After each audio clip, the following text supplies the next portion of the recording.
I noticed there were some people on the field and there's some people in the nosebleeds.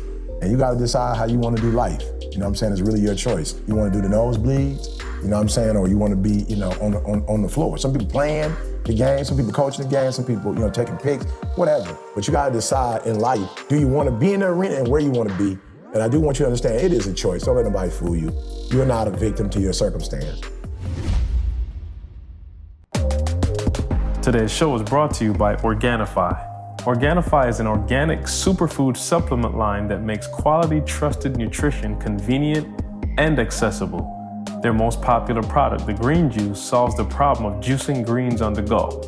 We all know that we need to get those fruits and greens and vegetables and all that in our diets, guys, and here's a quick and easy way to get it. You just add water, drink, and let your body soak up the benefits. Visit Organifi.com to learn more about an exciting offer for you, our podcast listeners. That's Organifi, Organifi.com. I wake up every single day. I am who I say I am. And I get what I get because I live in beast mode. Stop being gazelles. You're not average. You're not even good. You were born to be great. What's going on, world? Welcome to another edition of the Secret to Success podcast. I'm your host, CJ, joined as always by the Bayesian sensation, Mr. Carl Wesley Phillips. What it do, y'all? What's up? And Dr. Super Bowl Thomas. What is going down? Super Bowl Thomas. Blessed, man. Blessed by the fast. You heard you was doing the Super Bowl shuffle all week. What you know about that? Hey, I know a little something about the 85 Bears, you know what I'm saying? Walter Payton. You know what I'm saying? I know that was your era, so, you know what I mean? Since the Lions can't get you one. I know that's right. My man said, yo, you ain't go to the Super Bowl with E? I said, nah, first of all, E only get 2 tickets. I said, second of all, I won't be pulling 2-man rank until the Lions in it, so I don't think I'm ever going, you know what I'm saying, need to pull that card out. We're on the team by then. Nah, bro, I'm trying to tell you, if I own the team, we're going to win a Super Bowl because I actually have some decent players out there. So we shall see, man. What's going on, y'all? I missed y'all. I feel like I ain't talked to y'all in a minute, even though me and E in the same city. Still ain't seen them, obviously. You live in Tennessee now. Yeah, well, the suburbs of Tennessee. You know what I'm saying? Right outside of Nashville. So, no, it's not like an easy commute, especially in Atlanta. It's like, you could be 30 minutes away, but really an hour and a half. So by the time I drive all the way there and got to come back and scoop the kiddos, it's a process. Yeah, but hey, well, I might not have to scoop the kiddos anymore, but we'll talk about that a little later. I'm ready to dive into that as well. But before we get into that, before we go to the news of the, what would you call it? The day? Okay, the news of the day. I thought it was a little bigger than that, maybe the week. Well, maybe it's just the news of the day. But anyway, man, E, we got to get your recap, man. First of all, I mean, come on, Brady, again, it didn't just got played out now. First of all, the boringest Super Bowl ever. I mean, by far, it was like, and I'm a fan of defense. Like, shout out to all my football purists. That's like, yo, it was great D. I feel you. But come on, bro, the lowest scoring Super Bowl ever. The Rams couldn't barely get a first down. And the moment just looked too big for them. But, when the play needed to be made, there was your boy. So, E, we know you had Super Bowl tickets, and you are probably the only person in the world who has Super Bowl tickets and leaves probably after the first 3 plays to go back to the crib. How long did you last this time, E? Mike Nelson hit me. Mike Nelson was like, yo, E, this is the boringest Super Bowl ever, bruh. Something, he asked me. I took a picture of it, me in the car with the driver. I'm like, I'm not here, Mike. I've been left, Mike. I left at halftime. Yo, let me tell y'all something. If y'all never been to a game with E, it's the most uncomfortable thing you've ever seen in your life. Because E, just the way his brain is wired, is not wired to sit down for 4 hours and just look at some foolishness. So E, you could tell the whole time, he's standing up, he going to the back, he done hit the concessions 50 times, he on his phone, he looking around. I'm like, bruh, sit and relax and watch the game. But let me tell you something. You should have called Jalen. I promise you now, yesterday was weirder than weird because I didn't go get no concessions. I wasn't on my phone at all. I was just looking around. And Jay was like, Dad, you all right? I'm like, yeah. He's like, Dad, everything good? I was like, yeah. He was asking me about 5 different times. You sure you're all right? I'm like, bro, I'm fine. Now, how did Jalen end up getting the ticket? I thought Didi was going. Well, I did. Bro, let me tell you something. That's her firstborn. So, Jalen had to look like he wanted to go to the Super Bowl. So he was like, oh, no, go with your son, bond with your son, get some bonding time. I don't feel like being there anyway. I was like, I'm at the Super Bowl because of you. And she's like, yeah, that was on my bucket list, but it's off my bucket list now, 3-4 years ago. So I don't need it. Wow, what kind of life y'all living when your wife tired of hitting the Super Bowl? Right. You know what I'm saying? But hey, trust me, Jay wasn't tired of it. My wife tired of hitting Applebee's. Your wife tired of the Super Bowl. You know what I'm saying? Feel me, Carl? Man, let me tell you something. This is the first time in my life I think my son texted me this much. He was like, Dad, because I didn't go to the tailgate. I'm like, I ain't trying to be funny, bro. I love you. My son, like, we travel a lot together. Well, talk to us, for those of us who've never been, what's the significance who hadn't of experienced tailgate? it yet. Yeah, you know what I'm saying? They may not know. The tailgate is the same thing as, if you went to a tailgate, in the city, like, let's say, you went to a Michigan State University, football game, you went to the tailgate. Same thing except for... Oh, no, this ain't the same thing. With tailgate, I'm thinking of is Miller High Lifes and hot dogs. You know what I'm saying? I don't think this is... They do have hot dogs. Okay. They also had crab legs. It's probably the best food, and unfortunately for me, I don't, eat a whole lot of that stuff, period. Like, not on no vegan tip.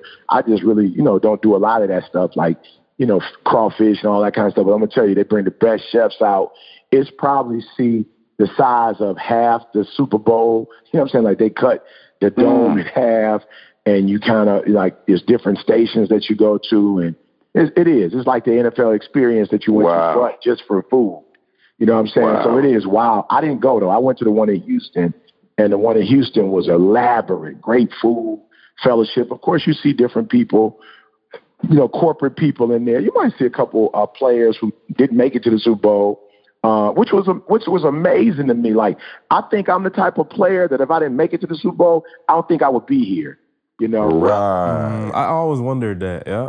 Yeah, but it was a lot of people. I saw Deshaun Watson, like, he was walking up the street. I was like, D, what's up? He trying to be incognito. He had his little hoodie on. I'm like, what's up, D?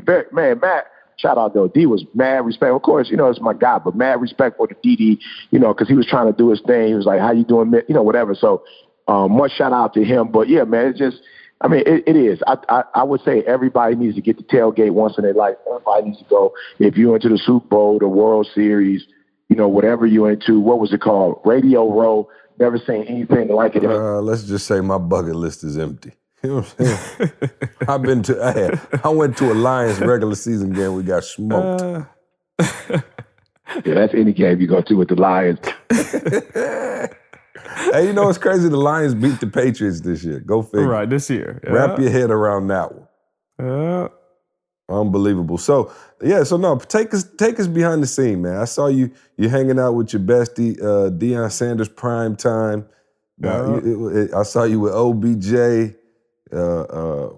Adrian Peterson. We saw you hobnobbing. So what was it? Again, one thing I love about this podcast is that, Carl and I are common folks, so we can speak on behalf of the common folks that we want to know what goes on at these little Illuminati meetings. You know what I'm saying? No questions asked. Hey, for real though, I feel people who made up the Illuminati. That's an easy way to justify why you're not successful. You know what I'm saying? I can't get in there. Like I'm just blaming the Illuminati, like flat out. Like, if I wanted to sell my show, I could have been with Prime Time too. No, it was a great experience, man. Before we even shout them out, man, we got to shout the people of Atlanta out, man. I'm telling you, getting off the plane, to coming out of the airport, man, Atlanta, man, the love is just so real, man. They really, I'm saying here, Wakanda have mad respect for what we put out in the world. And this happens quite often, but even at the game yesterday, Gucci Man was walking, how they do, Gucci Man walking through with the fit. You know what I'm saying? What's your boy name? Mike Epps. People just walking through. Different people have entourage or whatever. And the bro walked up to me and was like, look, bro, I ain't trying to be funny. just saw Gucci Man, just saw this person, like, just being real. I'm not about to walk up to them, though, and make them think I'm sweating them. But he was like, yo, you got me through college, you know? And so just when you think about the quality of our work and, what we have been able to give to the world, it's just the appreciation is just so crazy, man. I saw a couple coaches from Michigan State. They were sitting down when I walked in the stadium, ran over to me. One lady, it was so funny. It was an older white female and her husband. She said she saw me come in. People were taking pictures of me. She sent it to her daughter, like, yo, who was that, Ma? You know what I'm saying? I mean, to her daughter, like, who was that? You know who this is? And she was like, Ma, you don't know who that is? Her mom was like, no. She was like, we listened to him. She played soccer for some university. Like, yo, we listened to him before every game and broke it down. And so when I was walking, the mom was like, yo, can I get a picture? I just talked to my daughter. The father was like, yo, you're changing lives. I'll die laughing. Like, yo, you didn't even know who I was. Right. Quick intel. You know what I'm saying? Yeah, quick. You know what I'm saying? But I was like, what are the chances that our daughter from an Ivy League school plays soccer would even know who I was? So, mad shout out. And the same thing with the NFL dudes. It was different. It wasn't on no like groupie stuff. They were more like, look, E, listen to you in high school, listen to you in college. Some of the football players who have real lives and gone through some real life stuff.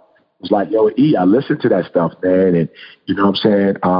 And it's crazy because, like, you ever met a cousin that you met the cousin for the first time? You know what I'm saying? It's just like, y'all been knowing each other forever. Like, the way the dudes embraced me, it was just like we had known each other forever. Only person joked me out was TD. You know what I'm saying? He joked me out because, these dudes big time.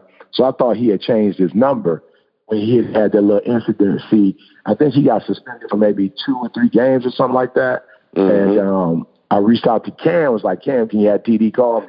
And so he's like, yo, E, you fake. I'm like, what? He's like, damn, how you going to call Cam and ask Cam to call me when I was the one that brought you, to the Carolina? Like, Cam didn't bring you there. I brought you there. I was like, well, bro, I thought you changed your number. He's like, oh, no, I ain't never changed my number.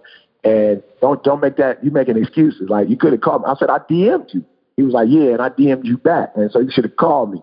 So he joked me a little bit in front of everybody. But other than that, everybody else was kind of like, we followed you since, day one or whatever. So just a great experience having Jalen with me, building the legacy, building the brand out, knowing that we got another generation coming behind us. Kind of remind me of the movie, The Book of Eli. You know what I'm saying? When Homegirl walked out, into the sunset, just having Jalen there. A lot of people was like, yo, you went to Michigan State, yo, whatever. I listen to the podcast. I follow you guys. And so knowing that, the next generation, of ETA is, up and moving, man, is just a positive feeling going to all these different meetings with him, not by myself. You know what I'm saying? It was just great knowing that, like, this thing has another, you know what I'm saying? Like, until young kids grow up, that's the next generation that, we literally have a generation right now that's going to be able to, take this thing to that next level or keep it relevant, if you will. Yeah, no, absolutely. Any weird experiences, anything crazy? No, this has been not for me. You know what I'm saying? There's always people drunk. You know what I'm saying? I don't know how it happens. Like, how you come to a game drunk? Like, you're supposed to drink beer when you get here, but I guess that's the tailgate. They get drunk before. Yeah, exactly. And I just find that still to be kind of weird. You spend thousands and thousands. Man, them tickets is like $2,000 and something dollars a piece. That's not even like on the, you know what I'm saying? That's like the not lowest bowl. Oh no! If I pay $2,000, I want a couple reps. You know what I'm saying? I need a couple snaps. And you spending $2,000 on a ticket, you won't even know. Like, you won't even remember you were there. It just to me, that just don't make sense. Hey man, as long as you got it on Instagram, you know what I'm saying? Right. It lives forever. That's all that matter. Yeah. Okay. Yeah, no, Carl, how did you spend the Super Bowl? Oh, dude, I didn't even watch the first half. I fell asleep sitting down waiting for the doggone game and woke up the second half. Jordan was hollering at me. I was like, oh, what's up? It's like probably, what time? Well, it was like minutes to the second half. Probably like 8-ish. I don't know, 7:38. Yeah, you could have turned it on in the fourth quarter. But when I started watching, I watched the first couple of sequences. I'm like, yo, there's nothing happening. I heard the commentators talking about the first half. It's like a defensive game. I was like, yeah, that's code for boring as all get out. But yeah, no. So I just watched the second half of that. But it wasn't I think the key for me was once I saw 7 minutes in the fourth quarter, whatever time it was, and the ball is in Brady's hands, I was like, here we go again. Like I sat there and I was like, I wonder. I started looking at like what would it be like if the Rams when I started going on that thought, and then I saw 7 minutes, the ball in Brady's hands. I was like, well, it was a good thought. Let's continue on 6, and we'll see where he goes next. And he said he coming back, so we'll see where it goes next. So I think with Brady having 6 now, of course we know Jordan got 6. Yeah. I think it begs the question, who's the greatest athlete of all times, Tom Brady or LeBron James? You know what I'm saying? You know what I'm saying, girl? You feel me? And I think it begs right the question. into it too, If that's the question, LeBron James for sure. Because, and I think that's what's so amazing about Tom Brady is that he does have any athleticism. Oh, they clocked my man 40 with a sundial. Yeah, you know what I'm saying? Which is weird because he doesn't have any athleticism. You know what I'm saying? It begs, asking what is it that he has? Yeah. You know what I'm saying? Like, what is he capable? Like, what is his? Exactly, right. If you're not stronger than anybody else, you're not fast. You're probably the weakest, like in terms of strength, the slowest on the entire field. It may be in the whole NFL. You're 41. You know what I'm saying? Combined with the fact that you've never been an athlete. So yeah, no, let's talk about it a little bit. How in the world is it possible? Because again, I think it, kind of goes to the stuff that we teach when we talk about average skill, phenomenal will. And the reason, you wrote that book was for this exact reason right here. Because, from the outside looking in, man, you look at some people, you're like, okay, LeBron, you 6'8", 250, like, you can't, like, that's God-given. Now, you got to put the work in, but that's like some God-given stuff. But again, with Brady, 0 of the physical attributes that you would, hope to have as an athlete, but yet still be that cold. And I saw you tweet out, winners win. What is the difference? Yeah, well, I think the one thing, I was talking to a D1 quarterback yesterday morning. We met at 6:30 in the morning, and we were just chopping it up. And he said to me, one of the things that I have struggled with that I noticed, that you do is you have a routine, and it appears that you're very disciplined. And I was like, yeah, one of the things I realized is that if you are not a natural athlete and you don't have the ability just to turn it on and turn it off, then you need to create, if you will, a winning formula through your routine. You know what I'm saying? Like you look at a Curry. When you look at Curry, like you see Curry literally spending hours practicing the shot. So to me, it's like, okay, no, he may not be physically, as gifted as a LeBron. He may not be physically as gifted, maybe even as an MJ.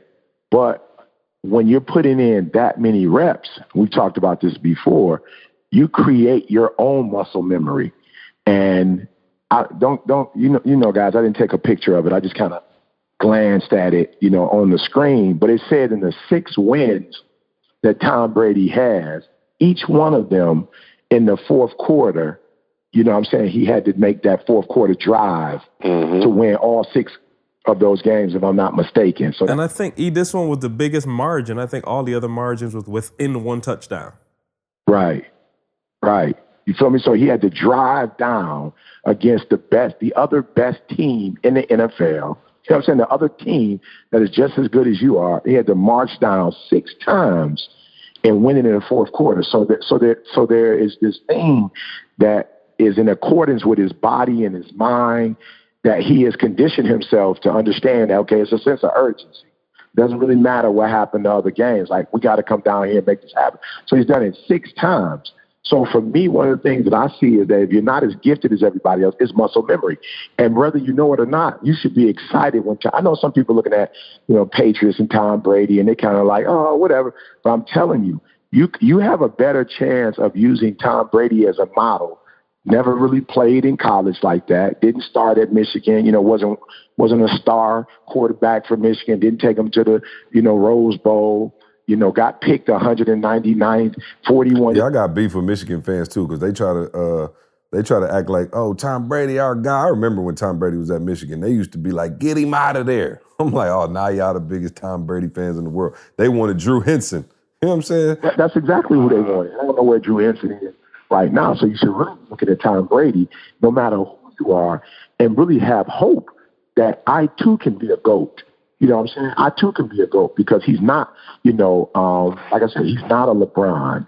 You know what I'm saying? He's not, a Bo Jackson. He's not Deion Sanders. He's not, but yet he is the GOAT. And so you too can be the GOAT if you would, and again, I'm saying routine. I'm saying mentality, first of all. Let me go back to that. Let's leave the routine alone. The routine is important.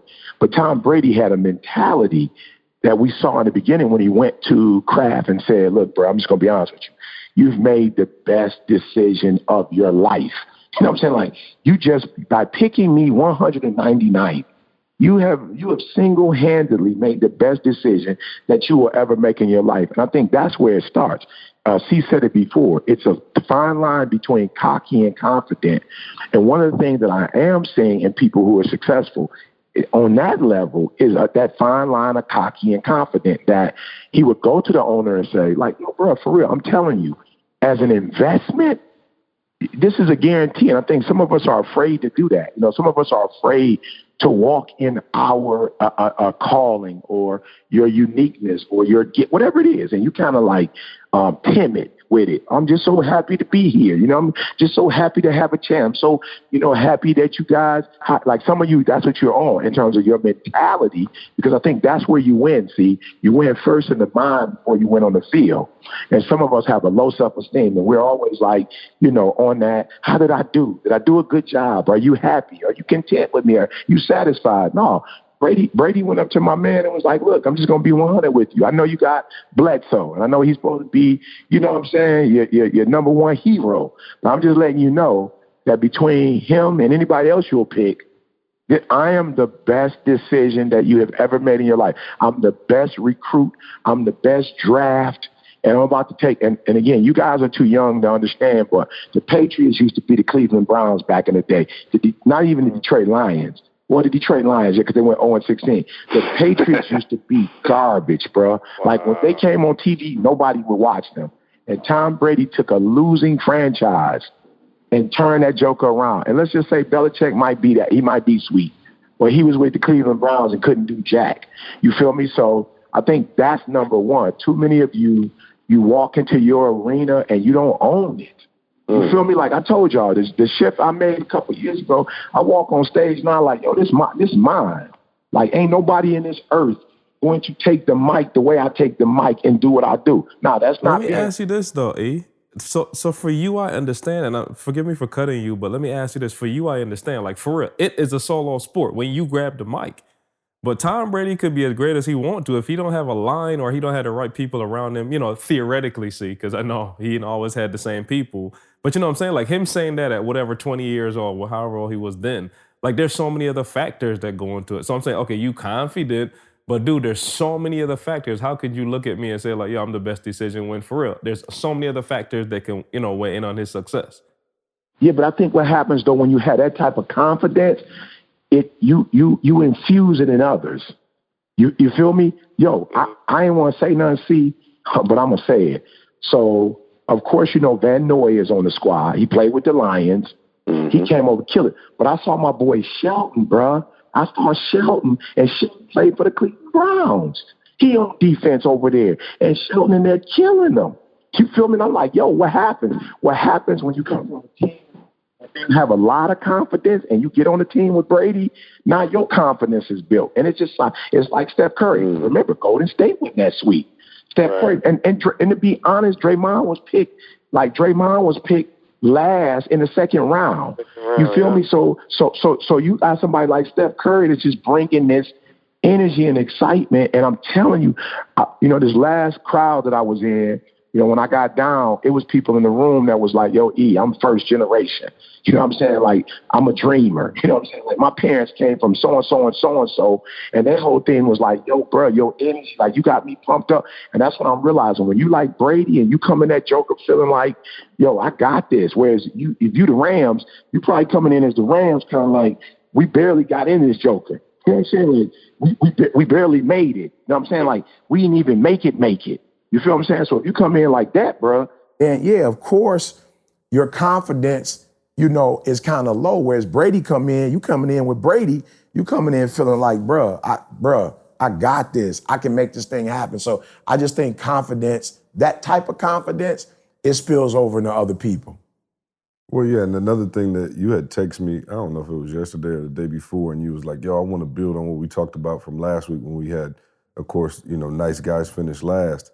And you were saying like, yo, just because you're nice doesn't mean you can't have that dog at the same time. Right. Yep. So it just kind of elaborate on that text you sent. Yeah, I'm just saying what I realize, is that what you have to understand is if you're a nice person, when you come to a fight, you got, what I'm saying? It's a fight. You feel me? It is what it is. And so Brady trying to win, I'm seeing his wife on edge. I'm seeing the Rams. I'm sitting right by Sue people. I'm seeing Sue people on edge. You know what I'm saying? Somebody family got to cry at the end. You feel me? Somebody family gonna have to get on the bus with the silent ministry. Somebody gonna have to take the long flight back home, either to Boston, you know what I'm saying, or either back to LA. Somebody gonna have to be hurt. You feel me? And so it's a fight. No matter how you look at it, whether it's an individual sport, whether it's a team sport, somebody got to go back to their hotel crying. And I had to realize, like, yo, E, you are in a situation where it's like them against you, and it don't make them bad, but do you want your wife walking back to the parking structure crying? Do you want your wife, what I'm saying? Do you want your wife to be pumped up, excited? Do you want your wife to be on the news the next day? You want your wife to be able to get, you know what I'm saying, like a t-shirt that say we winning? And I had to start doing that. See, I had to start going in and saying, okay, all right, cool. Okay, yes, I'm a nice person. I'm gonna shake your hand after the game. And yes, I'm a nice person. I'm gonna hug you and tell you good game. You feel me? I'm gonna tell you good game. You know what I'm saying? Like Brady went up to everybody and was like, man, you had a phenomenal season. I started realizing like, yo, I wanna be that guy. I'm not against the other person, but I want my family to be able to eat.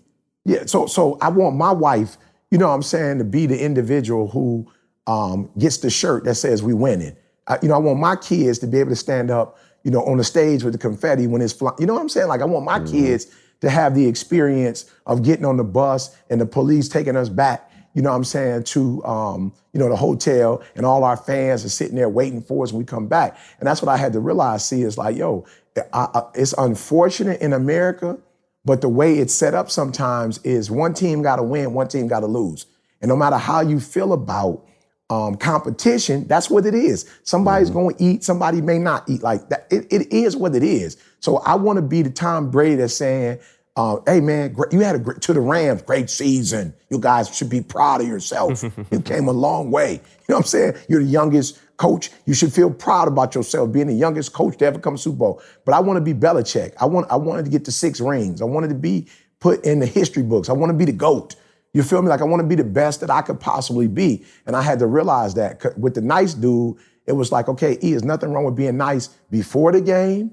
There's nothing being nice with the coin toss. There's nothing wrong with being nice at the end of the game and so showing sportsmanship. But in the game, it's a competition. In the game, it was funny. I ran into Gary V, and shout out to Gary V. He saw, I don't know what was going on. I was waiting for somebody. So I was kind of like in the zone waiting, and I didn't see him, and he ran up on me. And Gary V was like, what up, E.T.? I was like, what up, Gary, you good? And so we just started chopping it up, and he was just like, yo, E, I'm so happy for you, bro.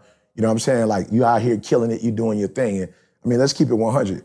In terms of this brand, we built this brand that other people, you know what I'm saying, are mimicking, if you will. We built this brand, y'all. We built this hip hop motivational aspect brand. We built this. And so when I was with Gary V, I ain't got nothing against Gary. Like I was like, yo, what up, Gary? Like, Jalen, get a pic with Gary. You know what I'm saying? We got a pic. We chopped it up for a second, bro. But at the end of the day, if another motivational, like let's just say it's only 10 spots, for motivational companies, I want to be one of the companies, bro.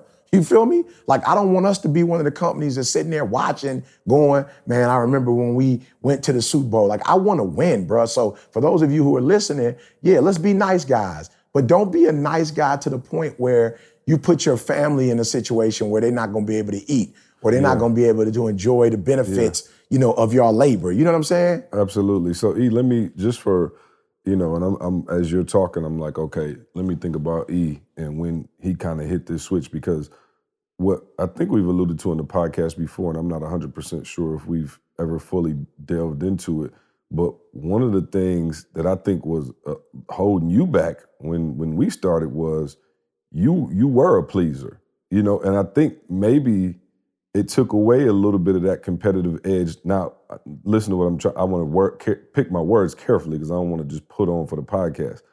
E, you were always a dog. You always had that work ethic. You always had that, like, okay, go. You put the mic in your hands, it's on. But there did used to be this part of you where if everybody didn't love the message, it might have hurt you a little bit. Or if we got ready to do something that, I thought was in our best interest, you might have been like, I don't know how they're going to look at that. I probably was a little bit more of a recluse in that, particular regard. And, we've had discussions about it maybe privately, and even trying to get to the source of why that is. I grew up with a very healthy relationship with my father. So, I was always used to, being corrected and loved at the same time. And, I didn't really care what people think or what people thought about me because, I did have my pops. And my pops, he gave me my validation. I didn't care what nobody else really had to say. But there was a time when, I can think of, a million instances, and so can you. And I'm not trying to throw you under the bus here at all, because I think you've overcome that quite a bit. But there was a time in the church where, everybody's opinion mattered to you, or, just being on the road. Like, I can remember you, being a pleaser. Like, yo, I just want everybody to be happy. Okay, this person not happy, let me run over here and do this. This person not happy, let me try to fix this. And you like constantly repairing those holes. And you were able to, in a sense, shake that. I don't know if you're quite as far on the other side as I am yet, but talk about that process of growth for you, because I think that's part of not having that full dog for some people. Absolutely. Is you really care about what people think, and you don't want to offend anybody, and you don't want to, go after those, big goals and those aspirations that you have in fear of stepping on other people's toes or making other people uncomfortable. Am I making sense? I just want to make sure. No questions asked. I know exactly what you're talking about. You could spar back, but I just want to make sure I'm painting the picture correctly. Yeah, no questions asked, bro. So let me give you two scenarios. So one, I remember, and TJ and Jamie, man, mad respect for how they raised their boys, man. Since Trey and all of them were kids, bro. Mad, they come to my house. They might be the only kids I've met in my life who come to my house and clean up when they finish. You know what I'm saying? And I'm talking about at 3. Yes, sir. Huh? At 3. Right. I'm just saying, like, they was little doing it. You feel me? So I remember, and then, of course, Jamie, man, Jamie didn't have his father in his life. So he's done a great job with Jalen. But just recently, and I just want to give this example because I want to make sure that the people on the line that are listening, that they hear what I'm saying. But I remember, I've opened up, my community to TJ. So with the sound mind, sound body, I opened up the door for TJ to speak. And because his boys are in football, they're now enjoying that environment, right? But it's Detroit, bro. It's grimy. You feel me? A lot of these kids, bro, they don't come from where TJ and Jamie came from. So they just recently had, brought in some of like the top companies that work with sports performance and whatever. So it's a baby NFL experience, which you took Trey and Avery to, right? And so what Trey and Jamie, like Trey, Zay, Jamie, what they did was they was letting the kids from the D, they was letting them go first, see? You know what I'm saying? They polite, bro. So like, go ahead and go first, right? So the kids from the D not only going first, they going seconds, they doing thirds. Like, these kids, bro, some of these kids, they just don't have the best, upbringing, if you will. I ain't trying to be disrespectful. I grew up in the D, but some of them just unruly. And what ended up happening was because Trey and Jaden was so nice, they never got a turn, see? They never got a turn, And so what I realized, I was looking out and looking after people, see? And I came to understand that a lot of people in this country, the way they cut, they're not necessarily reciprocating my concern. Because it works, bruh. Like, it works in a relationship where it's mutual. It works. Where it's like, yo, C, go first. And you like, oh, E, bet. Go for E, you go first. No, C, you go first. Then you go first, and then you like, E, go, please, go second. You know what I'm saying? Like, go, you know what I'm saying? Like, go for it, bruh. And unfortunately, bro, I was concerned about others, but they still, grind me. They still trying to get me fired, or they still talking about me behind my back. And so I realized, like, yo, E, you putting forth all this effort to look after others and be concerned about what they think, but they don't have the same, you feel me? Like they don't have the same courtesy for you. So I was always taught, if you're doing something and it ain't working, then it ain't work. Like, I don't care that you feel uncomfortable with conflict. I don't care that your swag is not, to put yourself first. Like, I don't care that that's not what you're naturally comfortable with. At the end of the day, if you keep doing it like this, not only are you gonna lose, Didi gonna lose, Jalen and Jada gonna lose. Like, you keep this up, bruh. And so after the first time I got burnt doing it that way, I was like, it's a wrap. Like, it's not rocket science. You feel me? Like, it's not rocket science. Everybody else playing for keeps, and I'm playing for funsies. You feel me? Like, I didn't know, see? I thought we was playing for fun until my man smacked me in my mouth. And I was like, oh, we playing for keeps. Okay, I got it. It's not that I don't know how to fight. It's not that I don't know how to, to take that dog to the next level. It's not like I don't know, but I get it. So I'm looking at other speakers, other corporations and how they doing it. And I'm like, oh, I see what C on. And you play football professionally and basketball professionally. See, you know what I mean by that? Like in high school, like y'all was really doing it. Like, you know what I'm saying? Like you was trying to go to college. So and play. So you were used to that. Like I never really played because of my grades. You know what I'm saying? So I wasn't in that environment, if you understand what I'm saying. So now I'm saying, oh, I get it. My man trying to beat me. My man trying to feed his family. He not like, all right, we're going to split the pot. Whoever wins, it don't matter. We're going to split the pot. He like, I'm trying to eat. I'm like, yep, Didi got to eat. Jalen got to eat. Jada got to eat. And I told Jalen, because Didi was like, yo, Jalen needs that experience. I'm like, I get it. I showed Jalen when we was walking around, look how much money being spent in Atlanta.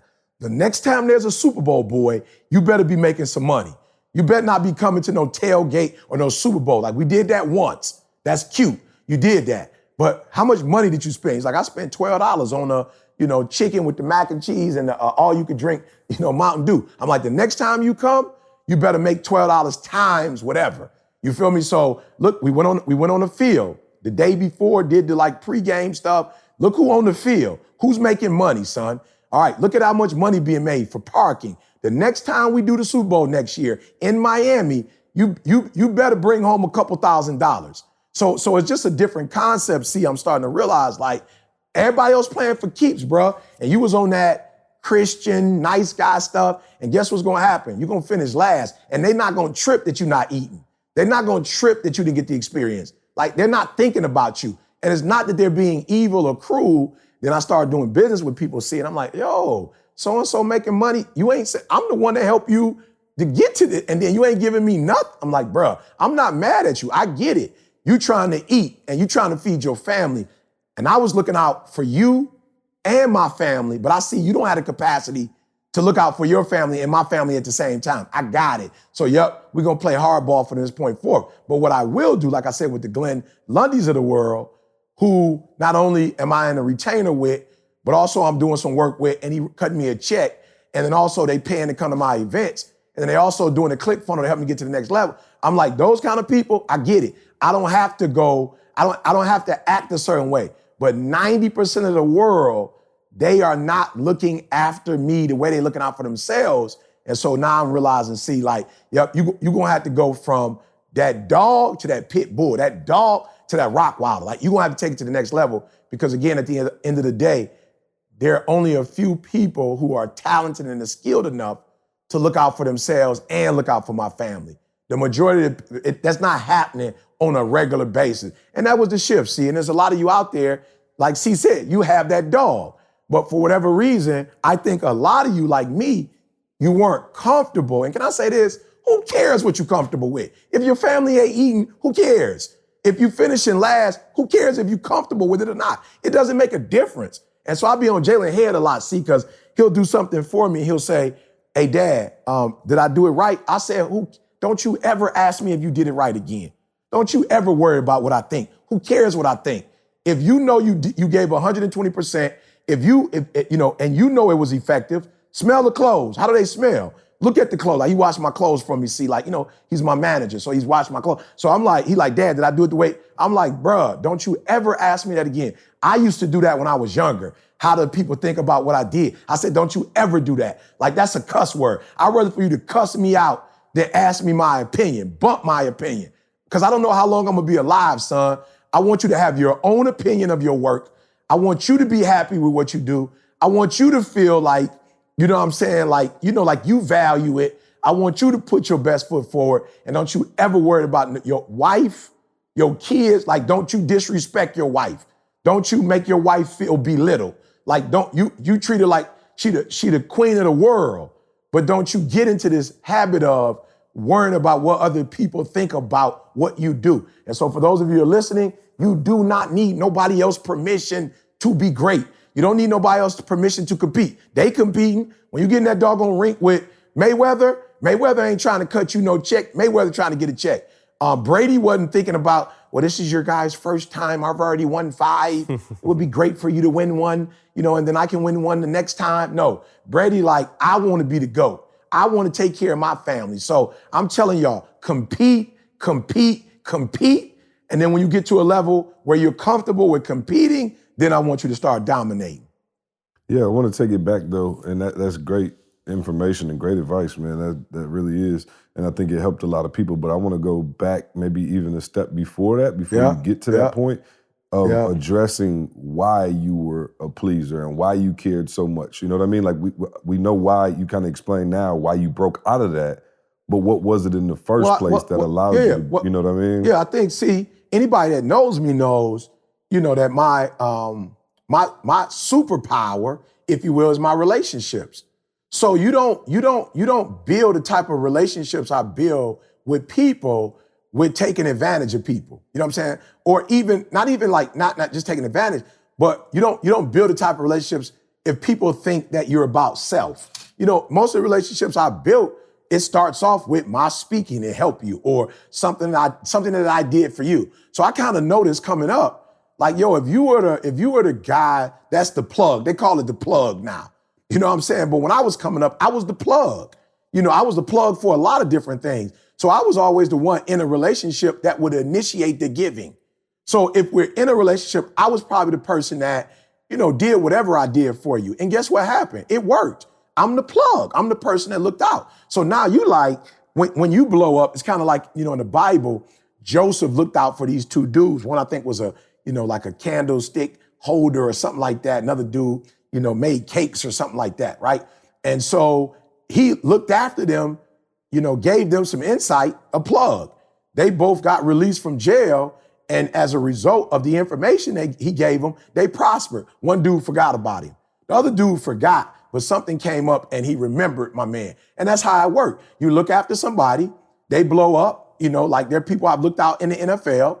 And now when they got in the league, they're like, yo, if you got a speaker, like, you got to get my boy E.T. I told y'all the dude from Morgan and Stanley was like, bro, I was in some stuff. You got me out of some stuff. I want to bless you. So that's how it's always been, see? But what I found out that was happening is almost like when Jesus healed the 10 lepers, only one of them came back, see? And I started looking at the ratio and was like, yo, this ain't a good ratio. You know what I'm saying? Like, you help 10 people, only one person coming back and showing their appreciation, it's not gonna work. And as I got older, and now we out of high school, now we out of college, and we're in the real world, I realized most people are going to step over you to get to where they're trying to get to. And once they get there, they might not necessarily remember you. And I'm talented enough to not to say, well, I'm gonna look out for you and I'm not gonna take a turn, I'm gonna let you take a turn. Like, I'm talented enough on my own to put myself in real great positions. And so I just started realizing, like, you are leading as if 9 are gonna come back.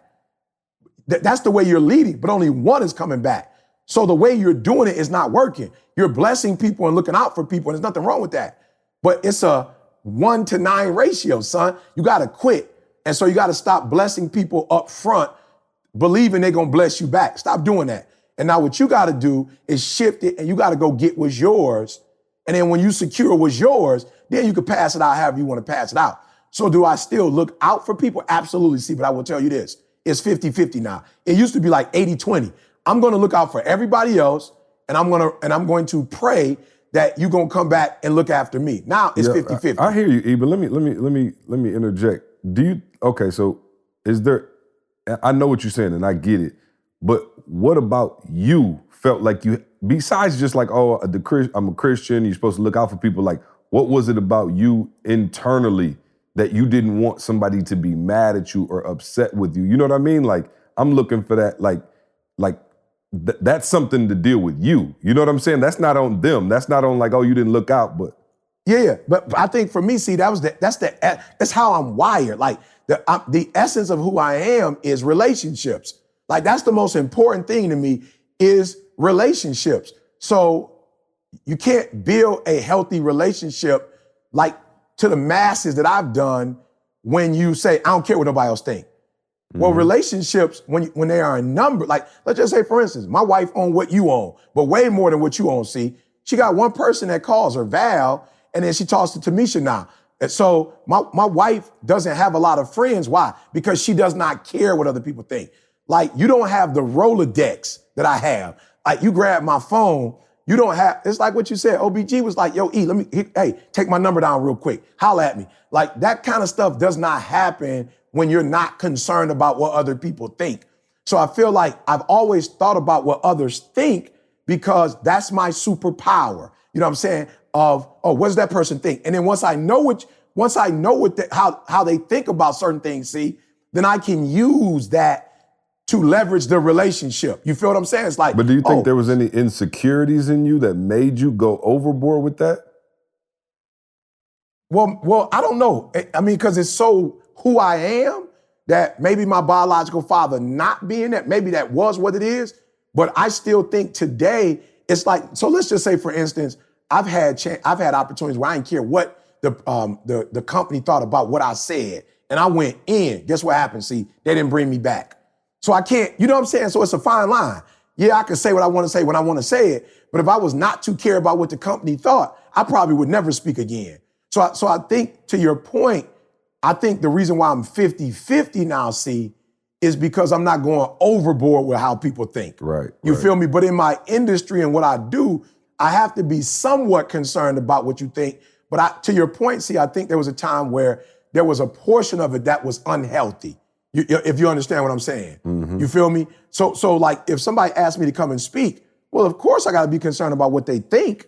You know what I'm saying? Because they bringing me in. And if I'm in a relationship with 200 people, of course I got to care what you think, because if I don't care what you think at all, then we probably not going to have a relationship. But I do think... No, and I'm just speaking on because I think a lot of people may be where you were. And so I'm thinking about like... Oh, no question. Back in the day when it would be like, Carl, unhealthy. I'll be like, E, you just told 8 people in a row you was going to speak Monday at 8 o'clock in the morning. You know what I'm saying? And I think, not that you was trying to be malicious, it was just like, yo, I don't want to tell nobody no. I don't want them to be pissed at me, think I'm big time. Like, I'm like, E, we got 8 speaking appointments Monday at 8 o'clock, so I don't know how we plan on. And that's what I meant with the unhealthy, see, because I think what I was doing before, it wasn't 50-50. It was, I'm going to look out for you, even if I have to make a sacrifice on me. And now it's like, and don't get it twisted, for those of you who are listening, if you're going to be in a relationship where it's always going to be to your advantage, you're not going to be in relationships for long. If you're in a relationship where, I call you at 1 o'clock in the morning, you always tell me no, it's not that I'm mad at you, but I'm going to have to be able to have somebody that if I need a 1 o'clock hookup, I'm going to be able to get that 1 o'clock hookup. You know what I'm saying? Like that, it is what it is. But there is a balance. And I think to C's point, I was always looking, okay, I want to make sure this person got what they need, this person got, and I wasn't looking out for myself. So the shift for me was, yo, E, you got to put the mask on yourself first, bro. You putting it on them. And when you put it on them, if they land and they survive, they're going to go take care of their family. If you put it on you, you can take care of you, take care of your family, and then come back later and maybe look out for their family. And I think that's what I was doing wrong, C. It wasn't only the caring about what others think. It was, I was putting them first. Now I still, bruh, people call me now. It's like, I told y'all the D1 quarterback hit me up. Was like, E, man, I need to meet with you, bro. I'm in Atlanta, you in Atlanta. So I was like, bet, let's do it at 6:30 in the morning. Why? Because Didi ain't up. Whereas before, C, I was like, what would he think, not what would Didi think? And so I would put him before Didi. Now I'm saying, yo, I don't have no problems meeting with you. I really don't. Why? Because if you make it to the league, all this stuff that I'm doing for you, don't think I'm doing it just from the kindness of my heart. Like, yeah, I'm doing it from the kindness of my heart, but I just took a group of kids who would have never been able to go to Ohio State and take a tour through Ohio State, through my boy Braxton Miller. But what happened? When Braxton messed up his shoulder, I was the one that came through and started working with Braxton in. Why? Most people ain't got nothing to do with him. Why? Because he ain't starting. So I was there for Braxton. So guess what? Braxton like, how many you got? 40? I got you. We'll do a tour. I'll feed them through my organization. So you got to look at, like, that's my superpower. You got to look after people. But now, as I look out for this kid before he make it to the pros, he's going to remember me. He not going to be on that, he only fooling with me because I'm, first round in the draft. No, he'll be like, he was fooling with me when I was at that JUCO. When nobody wasn't fooling with me, he was fooling with me, right? But what I'm doing different now, is I'm not going to fool with you during Didi's time. I'm not going to fool with you at 9 o'clock because that's normally when, we having worship. We just, in the bed chopping it up, talking to each other, watching the news. That's our time. I'm not going to give you my wife's time no more. Why? Because you weren't there for me like my wife was there for me. So now, is 6:30 early? Yeah, but if you want to do it and you're willing to make that sacrifice, I'll see you at 6:30, in the morning. And I think that's the balance. See, not I'm kamikaze and I don't care what nobody think no more, but it's like, you got to look after you. You got to look after Didi. You got to look at the kids. You got to look after ETA. You got to look after APOC. Kind of like, I think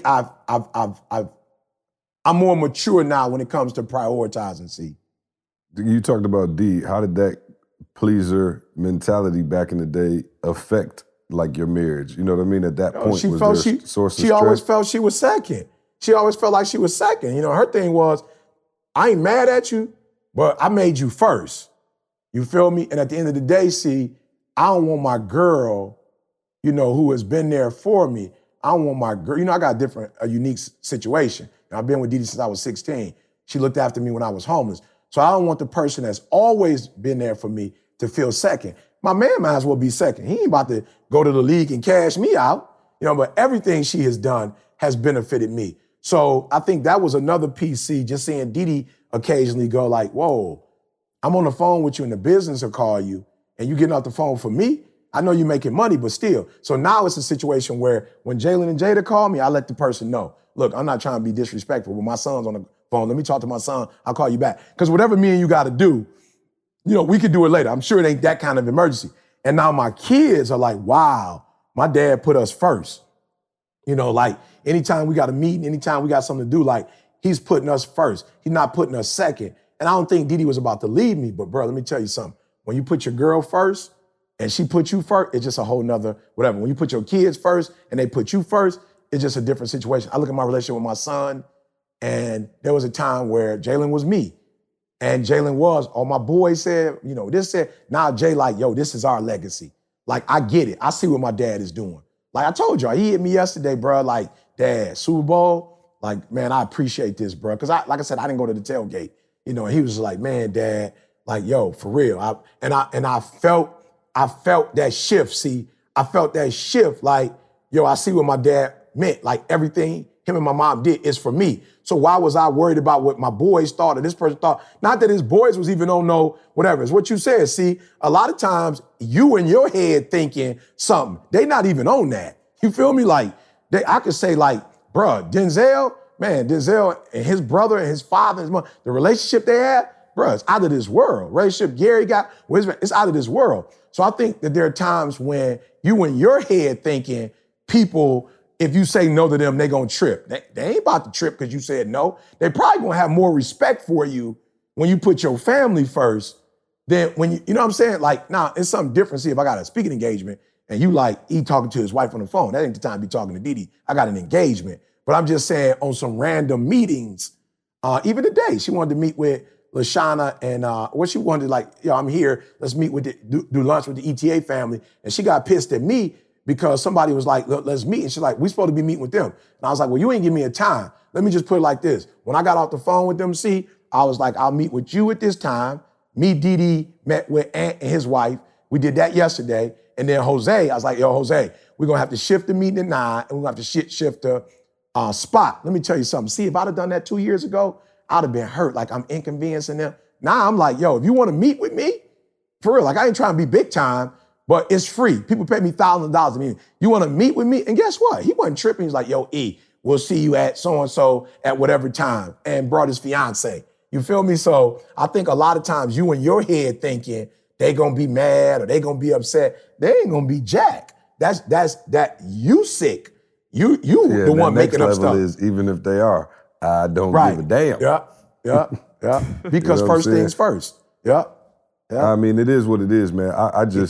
I'm fiercely protective of my time, my family, and all of those things. And I think you said a key word. I'd rather hurt your feelings than hurt my wife's feelings or somebody in my family. Yeah. And it's tough, man. And I think people are just wired differently. But I have seen, a shift in how it used to be, because I used to be like, man, E, you can't be all things to all people, bruh. Like, I know you want to, and I know that's how you wired, but it's really gonna end up getting us jammed up. And the crazy thing about it is, the plot twist here is that even when you try to be, you can never live up to people's expectations for you. When you start feeding somebody like that, they don't go away.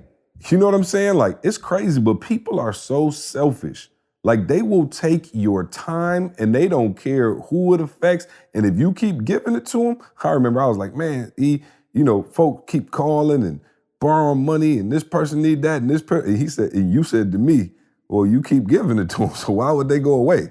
It's like if you got a stray a dog by your house and you leaving out, a bowl of beef on the porch every night, they're gonna keep coming back.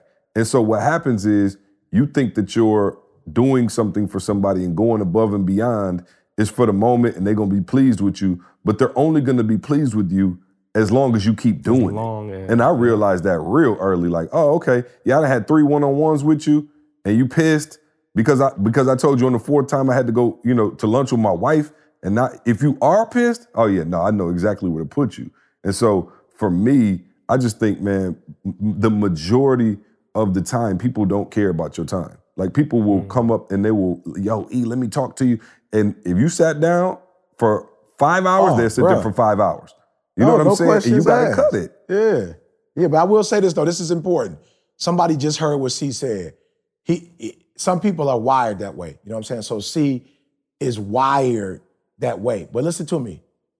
And I keep going back to this, and I know this is gonna sound like a broken record, but this is my 2019 revelation. Carl's wife, Tamisha, said, just because you're wired a certain way, it doesn't mean you have to stay that way. Now, what it does mean is that naturally, that's what you're going to be comfortable with.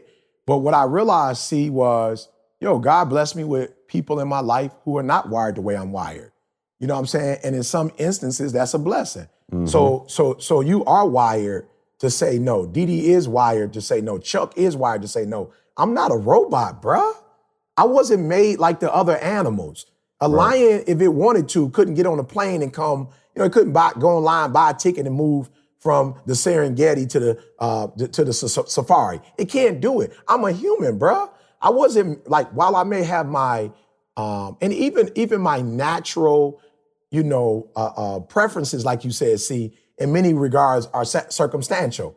There are things that have happened to me because my biological father wasn't in my life. There are things that happen because my mother lied to me about who my father was. There are some things that happened to me going to a Detroit public school. There are some things that happened to me because I'm homeless. But I'm not a robot. I can reprogram myself. So I started looking at when you said no, when Didi said no, when Chuck said no. Now, I may not want to do it to the extent that a Chuck would do it or a Didi would do it, because the way Didi is wired, she does not necessarily need 40, 50 people. There's no way you're gonna win a Nobel Prize and you don't care what people think. You know what I'm saying? It doesn't work like that. So Didi would never want to change the world. Why? Because she doesn't think about the world. I think about the world. But what I was able to do when I saw you guys is say, yo, there's some mad benefits to this.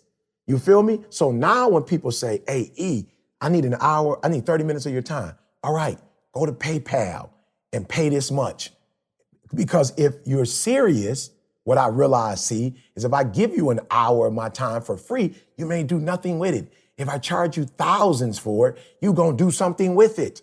So it doesn't mean I don't ever give it away, but not to the extent that I did before. It doesn't mean that I don't ever have meetings, but it means but when Didi say, look, I'm pissed, look, I'm like, all right, I'm gonna meet with you and LaShawna and Tay today. Like, for real, it's like, I got it. So I'm gonna have to tell this person, even though we were meeting, we're not meeting now. Guess what, see? They might get upset. They may not. Who cares?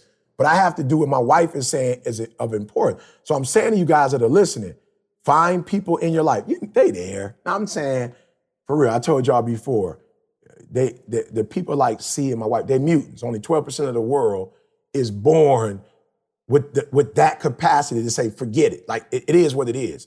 But it doesn't mean you can't watch what other people are doing and say, and ask questions. Look, so the same way C asked questions, I asked C the question, okay, C, but what if you, all right, E, look, you gotta, okay, C, but when you say that and they say this and you feel this way, what do you, all right, E, you do this. Okay, well, all right, you say, C, that I'm afraid of conflict, and I am. So you only telling me what I know, right? But tell me, how do I walk through it? Like, this is how I feel when somebody says it. This is what I do when so then what would you suggest that I do? All right, E, next time this happened, do this. All right, C, I did what you told me to do. I still felt bad. Okay, but what was the results? Well, the results were different. Okay, well, E, don't deal with your feelings when you're doing this. Deal with facts. Oh, okay, I got it. And then after I did it 5, 10, 15 times, when I started charging at first, I started feeling bad. People would hit me. Oh, E, you on that now?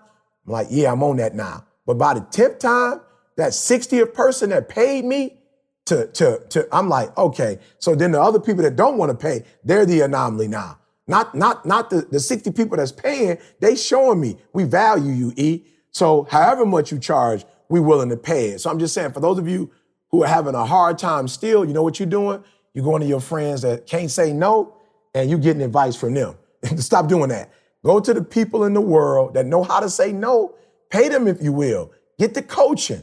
Like pay a CJ or a Chuck. Go pay them and learn how to say no, because the reality is the stuff that you pissed that you don't have or the lifestyle you're not living, it's actually on the other side of no. And until you learn to say no, you're never gonna have that life. And you're just gonna be frustrated, you're gonna be angry, you're gonna be pissed off. That's where the nice guys finish last came from for me, right? Because I was being nice. And there were people that I felt that were being manipulative or, not concerned about others. They were making advancements that I wasn't making. And I know I'm talented enough. I know I'm doing all the right stuff. But, bruh, this is you may not want to hear it. This is a combat sport, y'all. Contact, combat, aggressive, driving, demanding. It is what it is. And if you're not willing to do that, then you can't complain about the life you live in or the stuff you don't have. You can't make it flag football. It's not. It's full contact. And you can get put off on a stretcher, being real. They can take your butt off on a stretcher. This thing is real. It's not nice. It's ugly. And if you're not willing to go there, then for real, you're going to live a marginalized life. And you're going to always put yourself in a position where you're going to be waiting on other people to bless you. So, do I like it as much as other people like it? No, I don't. But am I willing to do it so I can live the way I want to live and my wife can live the way she wants to live? Yep. I promise you, I don't like it, but I will tell you it's worth it. Hey, y'all know this, I'm the one quiet on this podcast because I'm over here writing all of this down, just being real. I'm still on the other side of this, just being real. Y'all know I ain't got to pretend. I'm still on the other side of this, still with the we talk about the chameleon supportive tendencies and still doing more than I should. And what I'm hearing from both of y'all, what I'm hearing is, and I use this analogy, what's the movie Scrooge, the Christmas movie, where you talk about the ghost of Christmas future. We always talk about flashbacks. I look back at, no. The ghost of Christmas future is a flash forward.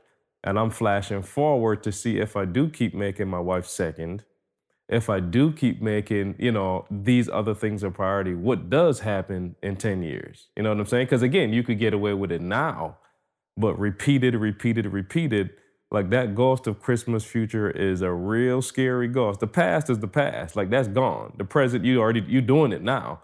But that future is scary to see the impact that it could have on your family, your kids, your business, your church, whatever is important to you. or whatever should be more important to you. You know what I'm saying? Because again, we're just not making the priorities from my perspective. So yeah, I'm over here not quiet. And more so, Carl, because you don't like conflict. Yeah. And so that's what it really, as I'm listening to E, that's what it comes down to. And here's the crazy thing, I think maybe I get a bad rap, or even Didi or somebody like that, like we like conflict. It's not that we like conflict. I don't like that wishy-washy. You know what I'm saying? Like people always like, yo, you a gorilla. And I just figure it's really the most honest approach, because if I got a problem with you, like, yo, this second, if I got a beef with, it don't matter. It could be somebody super close. If me and my pops got an issue, I will hang up this phone right now and call my pops and be like, yo, what's up? Now that might be gorilla, but in my eyes, I want to get it fixed. So I'm not necessarily a bad guy because I don't mind dealing with conflict. I understand it's the conflict resolution that I'm interested in. I'm not interested in the conflict. I'm interested in the resolution of the conflict. So therefore, I just approach it head on, where you got somebody else, they done told 8 people they got a problem with you, but still yet to hit your phone. You know what I'm saying? I'm like, I just never understood that. So it's easier for you to hide behind like these feelings of like, oh man, C did me dirty. Oh, I ain't talked to C this, C that. Meanwhile, I'm over here living my best life. Like, wait, what? Right. Yeah. Had you just picked up the phone day one and been like, yo, C, I thought you said A, you did B. Yo, what was up with that? I could have been like, yo, the way I understood it was BAC, and we could have got over this thing 6 weeks ago. But because you don't have that, you're scared of that conflict, you've been building up resentment towards me, and I don't even know what's going on. You know what situation I'm talking about. I can think of a situation, Carl, you were there too. I'm talking about, it might have been 2 years. And this person was like, yo, just want to let you know, I'm sorry for being so angry with you. I was sitting there like, what? I was like, I said, I honestly had no clue you had any issue with me. And they were like, yeah, it was like a year ago you had did this or said that. And I was like, a year ago? And you just now saying something? And it was like, yo, for me, again, it's not that I enjoy conflict. I'm just willing to go through conflict to get to the resolution. And so to me, that's really the most honest way to do it, because you get people who have these feelings and they don't say anything and they bury them or whatever. And I understand it's uncomfortable for people. And maybe I do need to teach a conflict resolution class. And it starts with address the problem head on.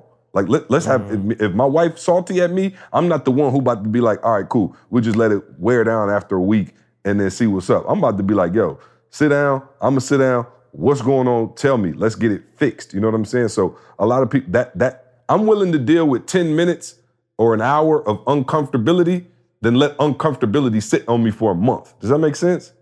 Mm-hmm. Oh, perfect sense. Like, to me, that's the easier way, because I'm ready to get it off my chest. I don't like conflict. Like, if E's pissed at me, let's just say E pissed, see, you ain't doing this, you did that, whatever, E pissed.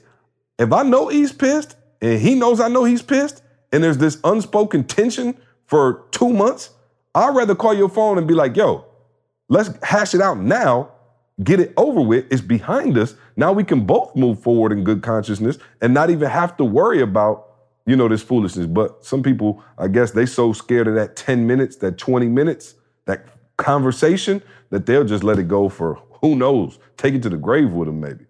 I'm saying I'm on that end that would hold it in longer than I need to, for sure. And to me, that don't do nothing but build extra resentment.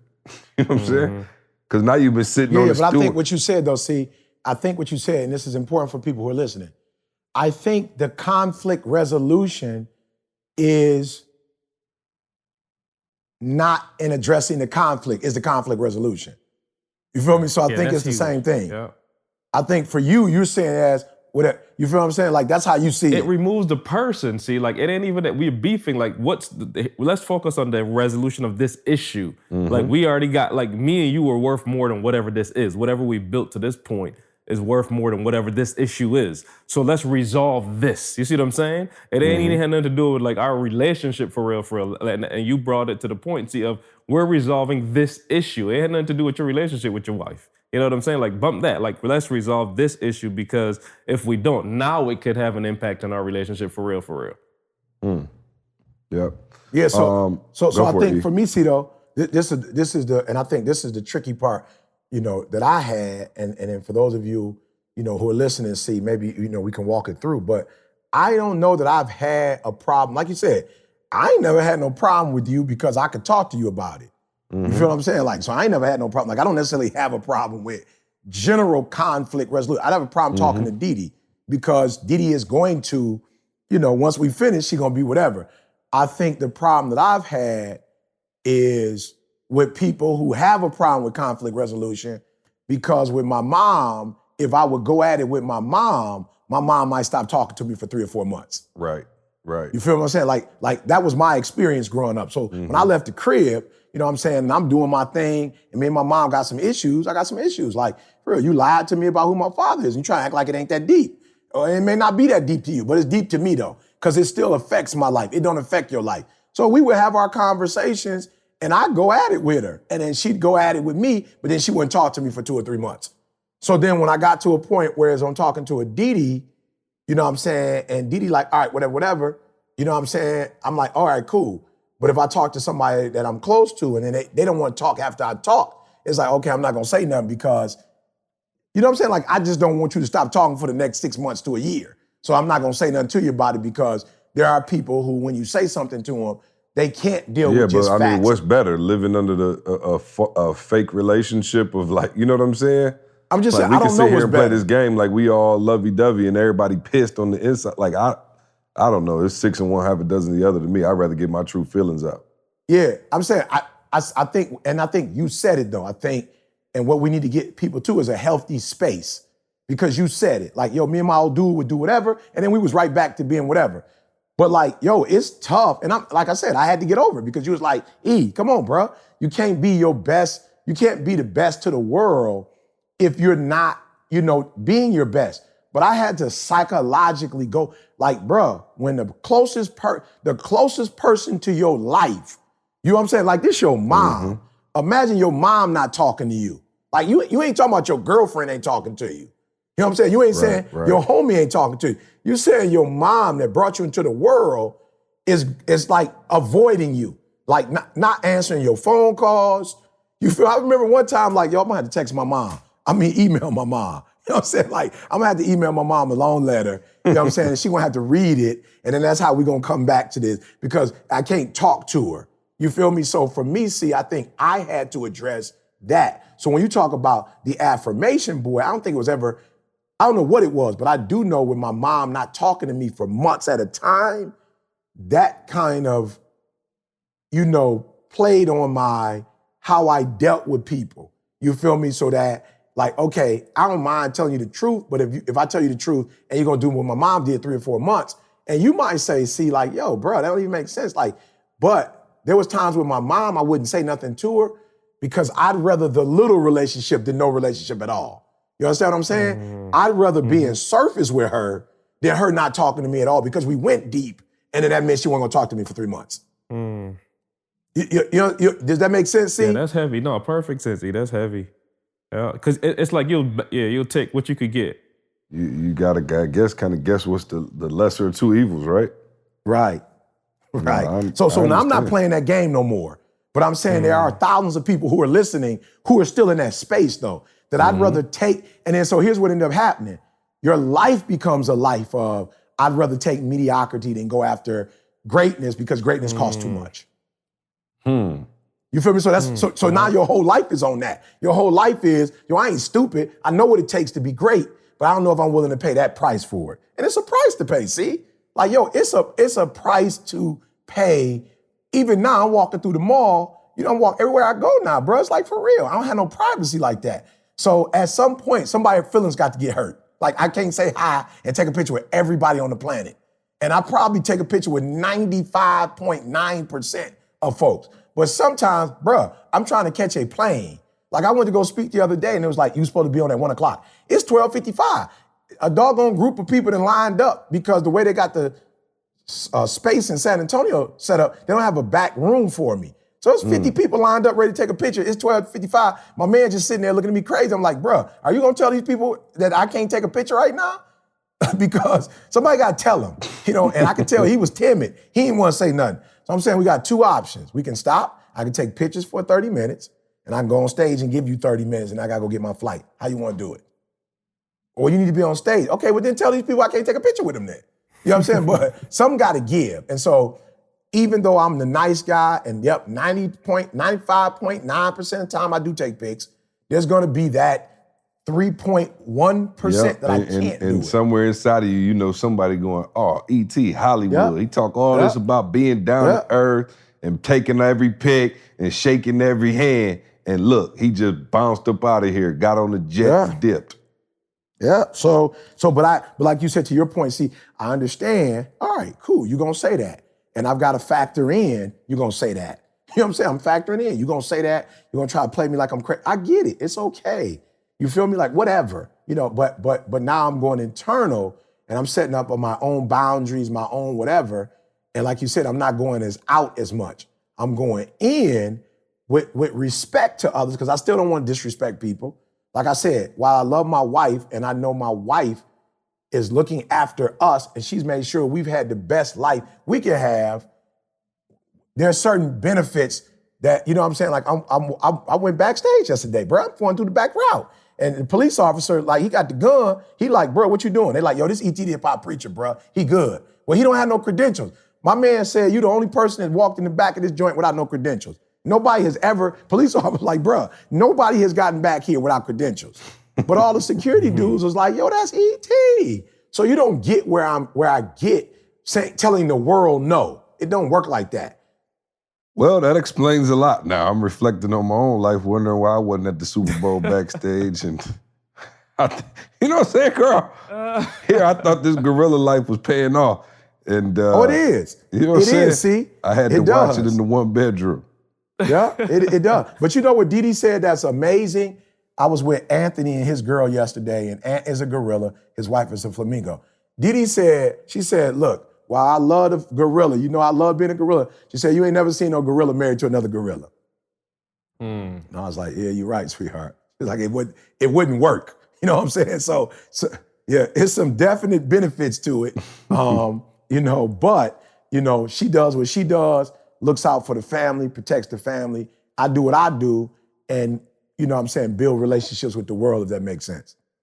But I think it's a balance. 100%. I don't think it's, you know, either or for those of you who are listening, but you do need to understand that if you're gonna do business and you're going to be a good decision maker, you're gonna have to deal with conflict. You cannot be a good decision maker, make decisions, you know what I'm saying, have a vision and move your family in that direction and not be able to have some conflict. It just come with the territory. We could sum this whole conversation up with one sentence. Last guys finish last, okay? Well, I promise you. That's it. I promise you. Last guys finish I promise last. you they do. And guess what else you're gonna finish last if you don't do? Order some Organifi. Get all your right? Organifi. Check it out, man. They got the new Sunrise to Sunset Power Box, right? It's the green juice, right? Get your favorite superfoods in one drink. No shopping, no juicing, no blending, no cleanup. Get the red juice to go with it, a tart, sweet, custom brew with the hottest fat melting and skin firming superfoods in the world. And of course, the gold, all right? The pain-soothing herbs, antioxidants, and nutrients all in one delicious, soothing golden milk. And then get the complete protein, all right? It is, it's off the chain. You can get the vanilla, the chocolate, whatever. But I got the whole power box and it's great. So you go to Organifi and get the power box as well, all right? Change your life up. You're trying to get your Jamaica body right. You're trying to just get your summer body right, period. Organifi can help you to do that. That's ORGANIFI.com, promo code SUCCESS. All right, promo code SUCCESS. Y'all been listening to the podcast. Y'all know what it is. We on Organifi heavy. I just got a text from Didi saying we got to speed this thing along. So tell D I got her. We will do, let's see. We got, give me He said he got your text, D. About to wrap it up. Yeah, I got you. All right, she said I got 7 minutes. Okay, so I want to know about Cardi B though. You know what I'm saying? Oh, Cardi B. I want to know about Cardi B. Backing it up. Back. I'm the queen of talk, and then I'm backing it up. Yeah, bro. How was Cardi B and Bruno? Let me tell you something. For those people who don't know, he left the Super Bowl, went and spoke in San Antonio. That's what he's talking about. Jumped back on a flight and hit Cardi B. So it was an eventful day. But what did the Cardi B concert look like? Now my wife has something she wants to say. Uh-oh. All right. Oh, you want me to say it, Didi? Didi want me to say it. Well, give her here then. Give her here. So Diddy for real, she had a life-changing moment. I love it too. At the Cardi B concert? Let me tell y'all something. The Gorilla. All these years I've been going to church, and I should have gone to Cardi B. Oh, you should have gone to Cardi B concert. Let me tell y'all something. What I love about the Gorilla, they execute at a very high level, so they don't necessarily need a lot of, like Diddy, like, I'm not going to no professional development. I don't need it. So what I love, though, is those few times that Diddy gets like a revelation and she needs to change. It's off the chart. No, she about to go to a whole nother level, right? So first of all, Cardi B, you know I love you. You know I love you, Cardi B. I will say this though, see, being from Motown, Cardi B is what you always say, see, about a library. But a lot of Cardi B stuff, you know, how do you say it, see, like she features on other people's stuff. Mm-hmm. So a lot of the songs she did was like, 30 seconds to a minute, because that's the whatever. So she didn't necessarily have a long set, if that makes sense. So maybe she did 10 songs, like 5 of them might have been 30 seconds to a minute. So just when you get into it, it's over, right? And then Cardi B. So she gonna talk about something. I'm gonna have to stop y'all and get some water. I'm thirsty. Y'all know I got asthma. I'm getting tired up here. So I'm like, okay, now Cardi B. You know Beyonce wouldn't have said, Beyonce still be up here dancing and doing her thing. But I love her authenticity. I love it. Just, she's so down to earth, so relatable. It's unbelievable, man. And if you are, again, not a super, super talented person, but you're willing to put in the work, Cardi B is an example of, for real, man, where you could get. But let me tell y'all something. Bruno Mars, bruh. Bruno Mars is one of the best performances I've ever seen in my life. I'm telling you now, people gonna throw rocks at me, so I'm not comparing him to Michael Jackson. Is in a league of his own. Say it. MJ is in a league of his own. Blasphemy. Okay? But whatever the next level is, that's Bruno Mars. Whatever that is. So this, I'm talking about he danced the entire time. Oh, Bruno a beast. Look, Bruno's so beast mode, guess what happened? He gave his band and dancers a break. And he was out there singing like all his old stuff, all right? But here's where he changed Diddy's life. Here it is right now. I don't know what happened. He started crying when he sang the song. He went over his songs when he was what do you call it? He went over his songs when he like first started. He talked about, the person before Bruno Mars going to LA, not having no bread, driving a Honda Accord that he said was sweet. And he sang this song. Apparently, he didn't tell us what happened, but he was in tears and in some relationship he was in. He said it was a true story, but he didn't tell us if they broke up, if that person died. He didn't say. But you know the song, see, he said, it all just sounds like ooh, ooh, ooh. Too young, too dumb to realize that I should have brought you flowers and held your hand. I should have gave you all my hours when I had the chance.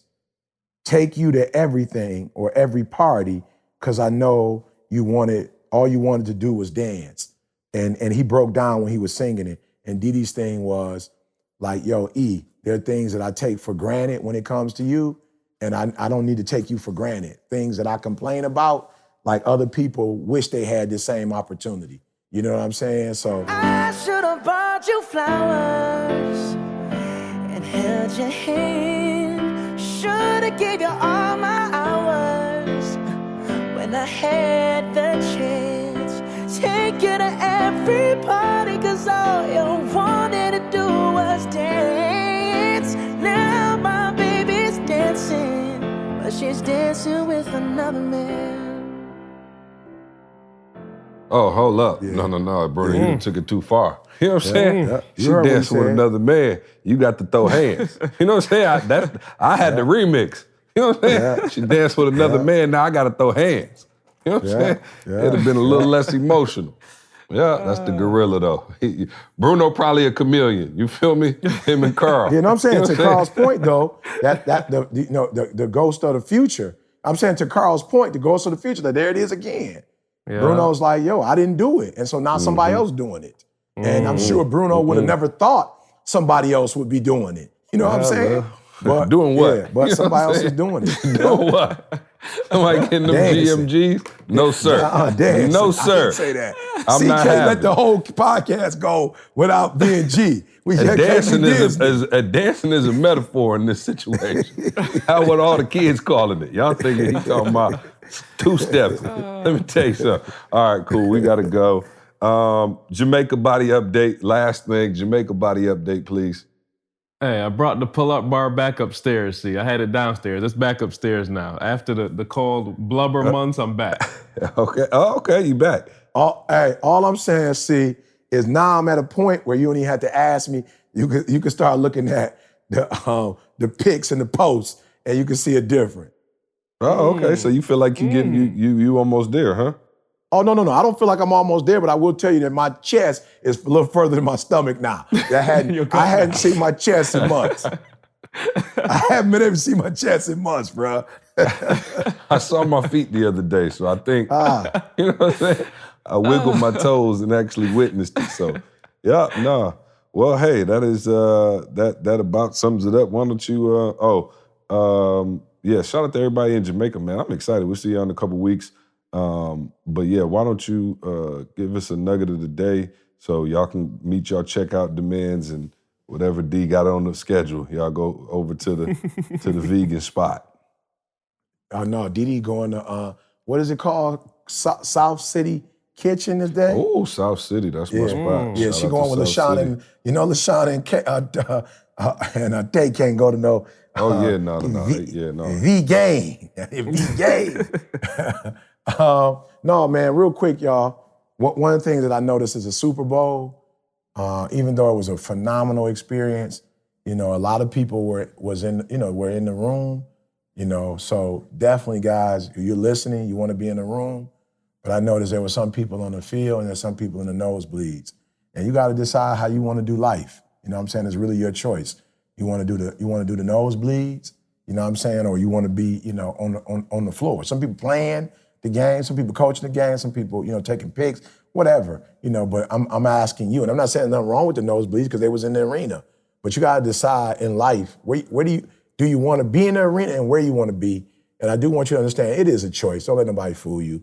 You're not a victim to your circumstance. Like I told you, you're not an animal. You're not a robot. You can make decisions, right? Whether you feel comfortable with them or not. It doesn't, your level of comfort has nothing to do with the type of decisions you make. It is what it is. And so just ask yourself, as you go through 2019, you want to go through 2019 in the nosebleeds, or you want to go in 2019 getting the NFL experience? You feel me? Getting life's experience. So you make the choice, you make the decision, and you move accordingly.